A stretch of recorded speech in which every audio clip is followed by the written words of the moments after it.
check it out. Yo, tension. Hey, what's up guys? This is the Real Triad. How you guys doing? I'm doing great. I hope everyone else is doing fantastic. Today for my gun review, I have the Vector K10, which is unlocked at level 16. I can't actually find a fire rate for this weapon, but from how statistics shows and how from my research and from whatever I can find, it's similar to the MP7, which fires at 900 RPM. So I'm gonna base it off that. Don't quote me on it. So it fires at 900 RPM, doing damages between 17 to 25, which is low for a submachine gun. I mean, out of all the submachine guns, so this gun is definitely not good for range. So it'll take an average of 4 to 5 bullets to get a kill on average, and at range 6 plus easily. So keep in mind, this gun is not built for long range. Ammo loadout magazine size is 36, so I mean it's on the smaller end of some submachine guns, but it's definitely an average submachine gun. So let's get straight into the attachment. First one, reflex sight, or like I like to call it, red dot sight. The irons, in my opinion, on this gun is extremely clean, and the recoil is pretty manageable, so having a sight is not exactly necessary for this weapon. So I mean, if you guys do have trouble with the irons, then yes, do use it, but honestly in my opinion it isn't recommended. It's an easy gun to use. Laser sight. As all submachine guns, this is a great attachment, and because reason why I say is because submachine guns should be fired from the hip, and having that increased accuracy when you're hip firing with the laser sight, like I said, a great attachment. Suppressor. Alright, so this is definitely more of a personal opinion, oh I really like this attachment, or if you want to use it. It's not exactly necessary because the suppressor does decrease its damage throughout range, in any range really, and decreases its range, and having that short range already, it definitely isn't good. So I mean, but you do get this stealth bonus, so you sacrifice a lot, especially for this weapon, but you do increase one thing, so it's all about personal opinion.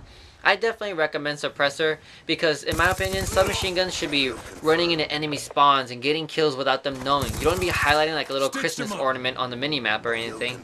So suppressor, stealth bonus, in my opinion, a great attachment. Fast mags. Alright, so like I said, magazine size is 36, so that is pretty small.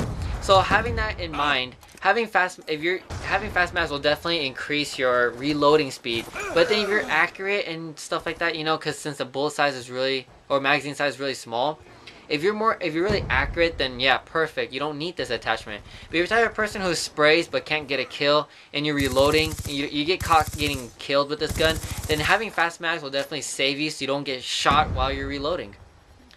EO tech sight, or I like to call it the holographic sight. Honestly, I'm tired of calling it the EO tech sight. It's honestly a pain in the butt. Should I just call it the holographic sight? Whatever. So the EO tech sight is probably, in my opinion, the worst attachment when it comes to the sights. I don't really recommend it just because it really doesn't play that much of a factor besides zooming in a little more than the red dot. But you have that huge frame, so you don't really gain too much. At the same time, you lose some of your field of view. So honestly, especially for this gun having that great irons, I don't recommend this sight, especially the EO tech sight. Foregrip. Alright, so like I said before, this gun's not meant for range, but then if you're the type of player who plays on every map with this gun because you just love this gun, then I do recommend foregrip because it does help you along range.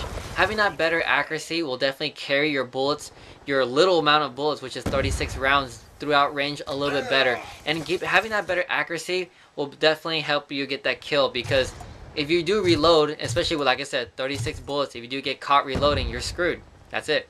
So foregrip, if you want better accuracy along range, then for this gun, definitely worth it. But in my opinion, submachine gun, this one, don't need it. Alright, the quick draw handle.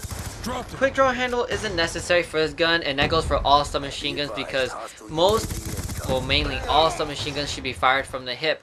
And having that quick draw handle for you to scope in quicker is not necessary. But if you're the type of person who uses the sights like a red dot, holographic, the MMS, and the target finder, having that quick draw handle will help you scope in quicker and definitely help you with accuracy. So if you're the type of person who needs to scope in, then definitely not install, couple, or attach the quick draw handle. Alright, FMJ. So the FMJ is not necessary for every submachine gun, especially this one, because the bullet damage is already low. So having a chance to kill someone through walls or whatever is even less. So why even put that for yourself? So honestly, I don't recommend that. Long barrel. Okay, so like I said before, if you're the type of person who uses gun in every map because you just love this gun, you're just that fanboy of the Vector K10, then alright, use the long barrel because it definitely carries your bullet damage, you know, towards a longer range. So that kill from 17 to 25 will be stretched out longer, so it increases your damage per distance. So it's definitely worth it, but in my opinion, not necessary. Submachine gun should be playing in close quarters anyway, so long barrel, not recommended. Target finder. Out of all sights, this is the sight I'd recommend if you had to pick one, but it's unlocked pretty far down there. It's unlocked at level 12, which is, you know, it will take a lot of time to unlock it, but once you do get it, if you have to use a sight, this is the sight to use, because this sight is a great sight. You know, it points out as a UAV, so I mean literally it says in the name, target finder. So if you have to use a sight, then this is the sight I'd recommend. Extended clip. So now this is where it actually changes the game a little bit. From the standard 36 rounds, it jumps to 48 rounds. So instead of putting fast mags on there, just put extended clips and you have bullets to spray for days. But like I said, keep in mind the damage is not great. So this type of weapon you play close quarters, so if you run around, just hit fire without reloading.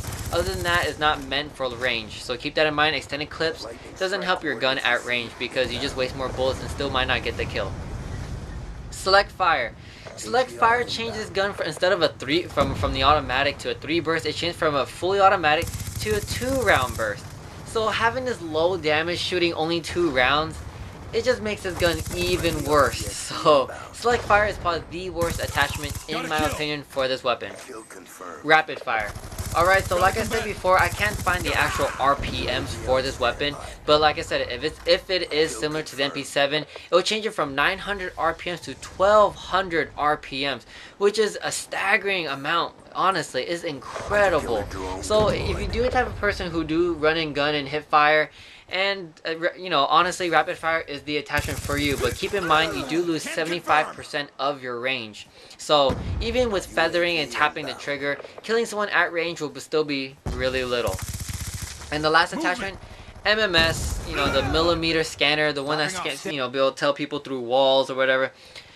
Like I said, sights aren't necessary, but people do use it because it's cool, and I'll admit it is cool. I still haven't really used it because I'm not a sight type of person, but you know, if you do need a sight and you just like this type of sight, then do use it. But this gun doesn't need a sight, so use those 2 spaces wisely with the other attachments. So that's basically it. That's the Vector KD.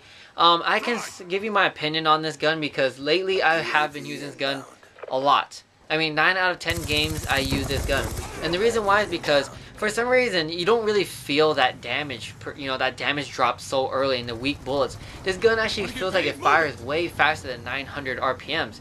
It probably shoots at least easily 1000 RPMs or more.